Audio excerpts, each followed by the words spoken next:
আমার মেয়েকে আমি এখানেই সংসার করাবো। আমি মিথ্যা কথা বলছি না। থাক মা বেটে দোটো লাগে। আমি তোকে ভালোবাসি। মায়ের মতো লোক জানার জন্য পারে না বেটিটা। আমার ছেলে আমার বেটি না, এটাকে তুই বেটি নয়। এতগুলো লোকজন আনা কোনো উদ্দেশ্য নাই। কাকিমা আমি একটা কথা বলছি, এদের আমাদের ব্যাপারটা হচ্ছে এদের একটা টিম আছে তো, এদেরকে একজনকে বললে এরা টোটাল টিমটাই আসবে, এটাই সিস্টেম। আমাদের বাড়িতে 4-5 দিন থেকে গেল, খাওয়া দাওয়া করে গেল, এখানে বাউল হয়েছিল 10-12 দিন হচ্ছে বাউল হওয়ার, এখানে বাউল হয়েছিল। বিয়ে বাড়িতে গেলাম, আমার শাশুড়ি, আমাদের বাড়ির চাকরটা, সবাই আমরা অল ফ্যামিলি বিয়ে বাড়িতে গেলাম। আমার ননদের বিয়েতে একসাথে বিয়ে খাইয়ে বাড়িতে আসলাম। এবার এসে আমার বড় আসলো, 4-5 দিন থাকলো, থাইকে আমার বড় বলছে কি বাড়ি যাবো না? আমি বললাম হ্যাঁ যাবো, ডাক্তার দেখাইনি। আমার গোলবেলাতে পাথর হয়েছে, তারপরে আমি 5 মাস হচ্ছে, আমার অপারেশন করার 5 মাস হচ্ছে। তো আমার বর আসলো, আমার বর এসে বলছে কি যে তোমাকে আমি নিয়ে যাবো, তো আমি তোমার যত কিছু সেবা যত্ন লাগে আমি করবো। তো আমি বলছি ঠিক আছে, তুমি যদি আমার সেবা যত্ন করো তাহলে আমি যাবো। তারপরে আমার বরের কথা শুনে আমি গেলাম। আমার বর বলছে ফোন চালাতে দিবে না আমাকে। ঠিক আছে, আমি সেটাও মেনে নিলাম, হ্যাঁ আমি ফোন চালাবো না। ফোন ছাড়াই আমি চলে গেলাম আমার বরের সাথে। এবার গেলাম, যাওয়ার পরে আমার শাশুড়ি আমাকে গালাগালি দেয় বিনা দোষে। সকাল হবে, রবিবার ছুটির দিন, আমার ছেলে স্কুল নাই, 6টা বাজে সেদিন। আমি বলছি আমি একটু দেরি করে উঠবো রবিবারে। এবার আমার শাশুড়ি ঘুম থেকে উঠেনি, আমাদের চোখ মুখ কোনো কিছুই ধোয়া হয়নি। আমার শাশুড়ি আমাকে বলছে খাওয়া বন্ধ করবো, এখনো ঘুম থেকে উঠে না। 6টা বাজে সেই রবিবারে। প্রত্যেকদিন তো আমি সকাল 5টার দিকে উঠি, উঠে সব কাজ টাজ করে আমার বরকে খাওয়া দাওয়া করে ওকে কাজে পাঠাই দিই, এদিকে ছেলেকে স্কুলে পাঠাই দিই, দিয়ে আমি সব কাজ বাড়ি করি। আমার শাশুড়ি কিন্তু বাড়ির কাজ একটা কিছু করে না, এটা আমার শাশুড়ির সামনে আমি বলতে পারবো। আমার শাশুড়ি বাড়ির কাজ করে না, আমি কিছু বলি না, হ্যাঁ আমি বাড়ির কাজ আমি সামলে নিবো, আমি মাঠের কাজ করবো, আমি বাড়ির কাজ সামলাবো, আমি সেটা তো রাজি হলাম। আমি রাজি হওয়ার পরে আমার শাশুড়ি আমাকে কথা শোনাচ্ছে, ঘুম থেকে এখনো উঠিনি, আমি এদের খাওয়া বন্ধ করবো, বিনা দোষে আমাকে কথা শোনায়। আমার বরকে আমি বলি যে দেখো তোমার মা এরকম এরকম কথা শোনাচ্ছে, তুমি কিছু বলো। আমার বর কিছু বলবে না, ও মুখ ঘুমটার মতো চুপচাপ থাকবে। যখন আমার শাশুড়ি আমার ব্যাপারে আমার বরকে বলে, তখন আমার বর আমাকে এসে গালাগালি করে, আমাকে মারতে চায়, কিন্তু আমার শাশুড়িকে কিছু বলে না। আমি যখন আমার শাশুড়ি কথাটা আমার বরকে বলি, দুই দিক থেকে তো সাপোর্ট করতে হবে, একজনকে কাঁদাবে আর একজনকে মানে হাসাবে, সেটা তো আমি মেনে নেব না। আমার দিকে সাপোর্ট কাটবে না, ওর মার দিকে সাপোর্ট কাটবে, কেন? দুই দিকে সাপোর্ট কাটতে হবে। আমাদের বাড়িতে তো অত লোক নেই, আমরা তো হচ্ছে 3 জন, আজ আমার ছেলেকে নিয়ে 4 জন হয়েছি, তবু ওখানে মানে ঝগড়াঝাটি কেন হবে?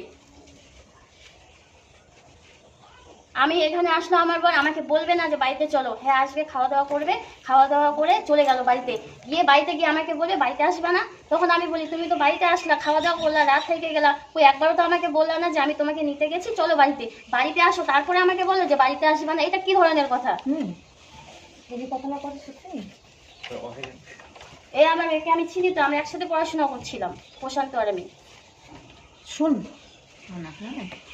কথা হচ্ছে কি, বাবা বেড়া দিছে, বাবা মা বেড়া দিছে, হ্যাঁ বাবা মা বেড়া দিছে পরের বাড়ি, প্রকৃতি দেয়নি, হ্যাঁ পুষ্পার জন্য যদি আমরা যদি বেটি পুষাই পারি, আমরা কিন্তু পরের বাড়ি কিন্তু আমরা দেওয়া দিব না।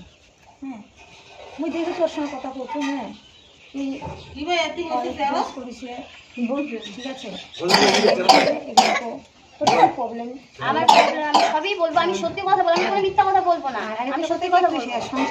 যাওয়ার ডেট আছে, আমার মামি শাশুড়ি পরশুদিন কল করছে, তো আমার মামি বলছে কি তুমি বাড়িতে আসবে না বৌমা? আমি বললাম হ্যাঁ আমি যাবো বাড়িতে, আমি ডাক্তার দেখাইনি, আমার ছেলে পরীক্ষা শেষ হলে আমি ডাক্তার দেখাই চলে যাবো বাড়িতে। সেখানে আমার বর আমি বললাম কি মামিকে বললাম কি মামি ওকে কনফারেন্সে নাও তো, কথা বলবো। কনফারেন্সে নিচ্ছে, আমার বর ওখানেই আমাকে গরম দেখাচ্ছে, আমাকে ঠিকভাবে কথা বলার সুযোগটাই দিচ্ছে না।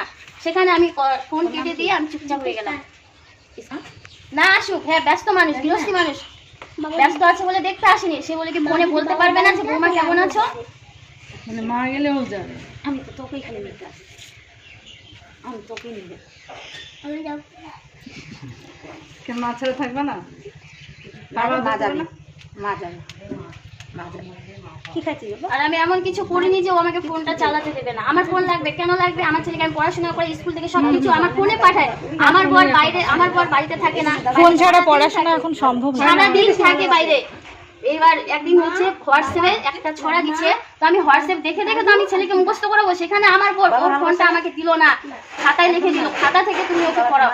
এভাবে কি পড়া আমার সম্ভব? আমার কাছে ওকে আমি এত বুঝাই বলি তবু ও বুঝে না, আমাকে বলে আমি ফোন চালাতে দেবো, কিন্তু আমার তো ফোন লাগবে, আমার প্রয়োজন তো, আমি ছেলেকে পড়াবো তো। সাইকেল দিয়ে যখন পড়াশোনা করতো, এই যে মোবাইলটা নিয়ে আমার তাও তো পিতা মমতা ছিল, টাকা পিতা মারা গেছে, এখন বর্তমানে আমি আছি আর আমার দাদা একজন আছি। দাদা বিয়ে করছে, ও মিশন করে থাকে। মিশন কোথায় বিয়ে করছে রে? কোথায় থাকে? এই যে মিশন কোনোদিন আসতেছে দাদা। ও তাহলে তুই এখানে থাকিস না? হ্যাঁ, আমার তো আসা বেশি দিন হলো না, 1 মাস হলো। কারণ আমি 1 বছরও নেই কি 6 মাসও নেই আমি এখানে। আসলে আমার 1 মাস হলো। যোগাযোগ আমাদের চলতেই আছে। বলতে 1 মাস, 1 মাস আর 1 মাস হলো আমাদের যোগাযোগ চলতে আছে। কলে কথা বলি, ও আমাদের বাড়িতে আসে, খাইতে যায়, খাওয়া দাওয়া। এই বাউলের সময় আসছিল? হ্যাঁ, আসছিল তো। এই ধরনের তো আনার কোনো ফিরে যুক্তি একদিন হয় না। আসি লাস্টে এখানে কোনো ঝগড়া হয়নি, ঝাঁটি হয়নি। তোমাদেরকে কেন থাকলো না। এখানে তো কোনো ঝামেলাও না। আনতে নাই বলে বিয়ে ঠিক হয়েছে কি? তা বিয়ে নিয়ে এখন ভাত নাই আনতে তেমন বেটি কি ফোন করছে তুই আসা 1 মাস হচ্ছে? 1 মাস হলো। তা যাও কয় মাস বলছে ভাত ওরা? ভাত খাবো আর তাড়াহুড়া করে জানার জন্য ভাত রান্না করলাম সোমবারের দিন সোমবারে আসছে মনে বাবা আমার এখন আজকে সোমবার নিরামিষ হ্যাঁ সোমবারে আসো ওই নিরামিষ খাও অঙ্গ করে কি করো হ্যাঁ এরকম আমার কাহিয়ারে শাশুড়ি বলতে যে আসতে থাকি বললো, আমাদের বাড়ির চাকর ওখানেই আসতে ঝগড়া বলতে হতো। এই লোকরা সঙ্গে ওই চলবে। এর মধ্যে জড়িত ওখানেই আছে। ঝগড়া আমাদের বাড়ির চাকরটাও আরে জড়িত দেখবি আছে। বাড়ির চলবি আমাদের যেগুলো আমাদের বাড়ির বাইরে গৃহস্থী গৃহস্থী যত কিছু করে ওই কামটাই করে। ও জড়িত আছে।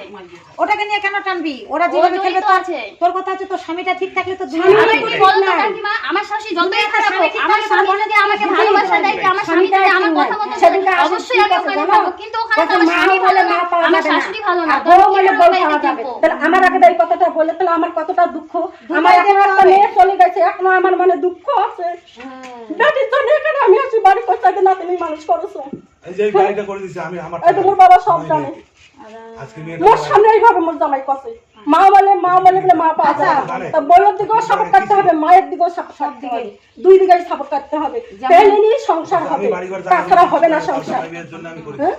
আমার বিয়ানি বুক থাপড়ে কইছে তোর বেটি কেমন করে এখানে সংসার করে আমি দেখবো আমি যাবো, আমার বিয়ানির সামনে আমি বলবো আমি তোকে ছাড়ার জন্য বিয়ে করিনি। তবু আমি বলছি বলে বিয়ানি বাবা আমার মেয়ে আমি এখানেই সংসার করাবো আমি মিথ্যা কথা বলছি। কাঁদিস না থাক। মা বিদে তো লাগে। আমি তোকে ভালোবাসি। মায়ের মতো ওকে জানা নিতে পারে না বেটিটা ঝগড়া লাগে ওর বেটি নাই যাকে তুই বেটি মন জানিস ঝগড়া না করলি, আবার একটু আদর করলি।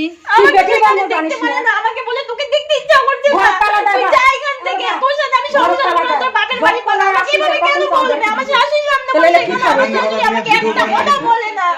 এটা কি খাবে ভিডিও করেন না ভিডিও আমার করে সাথে তার সত্ত্বেও আপনাদেরকে ডাকছে কিছু তুমি করে দাও শোনো, এই কিছু নাই আমাদের সংসার ভাঙি না। আমার ভাঙিও নিয়ে ওইটা এখন। বলছি কেন একদম থাকলো আমরা সংসার কেন ভাঙবো? হ্যাঁ আমরা শুনেন, সংসার ভাঙলে পরে বেটিটা যদি সংসার ভাঙবানি চালু হয় তাহলে আমরা ছেলেটা আস্তানি কোন হয়? যাও ওটা ওটা থাকুক। ওমরাই বিচার বসাতে দিদি ওমরাই বিচার বসাতে আপনার আমাকে বেটিটা জিজ্ঞেস করছিল, সেখানে নাম্বার প্রমাণ কথা আছে। নিয়ে আসি আমি একটা প্রমাণ আমি ছাড়বো না। আমার প্রমাণ পর্যন্ত আছে, আমি রেখে দিয়েছি। আমি জানি এদের ব্যবহার ভালো না, ভবিষ্যতে আমার এটা কাজে লাগবে। ওই কারণে আমি প্রমাণ রেখে দিয়েছি আমি বাড়িতে। আমি সব প্রমাণ তোমাদেরকে দেখাতে পারবো এক্ষুনি। কেন যায় নাই সংসারে অশান্তি হইতেই পারে তখন বেটি বুঝা সুঝে পাঠে আমি মিটিংয়ে যদি আমি আসতে বলি, এক্ষুনি মেয়েটা আসবে শেরপুরে বাড়ি। প্রেম করছে ভালোবাসা করছে করার পরে কি হয়েছে না যে কেস করার জন্য খুব বুঝছে তখন আমি মেয়েটাকে আমি বাধা করছি, দেখো বোন, তুমি কেস কিছু করো না, আমাদের একটা বাচ্চা আছে। হ্যাঁ এগুলো সুন্দর করে তারপরে তো আমরা পয়েন্টগুলো বের করব। শোনো, আমরা ওর থেকে আসছি বলে যে ওর কাজ করবো তা না, ঠিক আছে? আমরা দুজনের কাজ করবো, দুজনে হ্যাঁ আমরা আমরা আগে দুটোকে শুনবো। শুনে আমরা হ্যাঁ, ও আমাকে পাঠাইছে বলে সামনে আমরা- ইনি আছে ইনিও আছে ইনিও বলবে।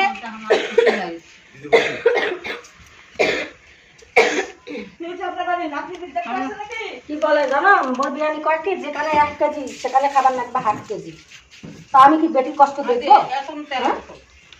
এত অভাব মোর বিরিয়ানি যদি চালও শেষ হয় মোর বিরিয়ানি যদি মুখ খালি হেলো কয় 5 কুইন্টাল চাল দেন মোর বেটি কত খায় 5 কুইন্টাল চাল দিয়ে আসি সবাই কাজ করা চাকরি করা কত মোর বেটি খায় করা আজকে দুই স্বামী স্ত্রী চাকরি করতে এইটুকু না ভাত খায় আমার মেয়ে কোথায় এইটুকু কলকাতা এখানে দুই স্বামী স্ত্রী চাকরি করে বাচ্চা কাচ্চা ছেলে দিয়ে হ্যাঁ 11টা ছিল তবু আমি 3 মাসের মধ্যেই আমি চলে গেছি বাড়িতে। আমার বরকে বলছিল, ও আনতে আসছিল আমাকে, আমি বললাম, আমার রেস্ট তুমি নিতে পারবা? যে আমাকে ডাক্তার বলেছে 6 মাস রেস্ট নিতে। তাও তো সেখানে গিয়ে আমি সংসার সব কাজ আমার শাশুড়ি আমার উপর ছাইড়ে দিয়েছে। আমি ওই অবস্থায় আমি সব কাজ করছি বাড়িতে। করার পরে আমার এমন শরীর খারাপ হলো, বিছনা থেকে উঠতে পারি না। পরে আমার শাশুড়িকে আমার বাবা মা ফোন করে বলছে বৌমা খুব অসুস্থ, এভাবে বললো। তবু আমার শাশুড়ি একবার কল করে কি আমার বর একবার কল করে কি আমাকে জিজ্ঞাসা করলো না যে দেখতে কেমন আছো আসে না তুমি, কি দেখতে না আসে আছো? না এই যে অপারেশন হলো মানে কি আর আমার বলবো? বৃহস্পতিবার আবার ডেট বলার আছে কিচ্ছু ডাক্তারের কাছে নাই। যাওয়ার জন্য। তাহলে আগে ডাক্তার 5,000 টাকা 5,000 টাকা বেশি চাওয়া না। চায় না, ও আমার সাথে হ্যাঁ, কোথাও যায় না, আমার বাবা নাকি মা তো যায়, আমার এইসব সাথে। এবার বউ গেলে তো ওর ডিসিশন হবে না, না আমাদের কিছু ওকে কথা এখানে মানতে হবে, তারপরে ওরা বউ নিয়ে যাবে। হ্যাঁ হ্যাঁ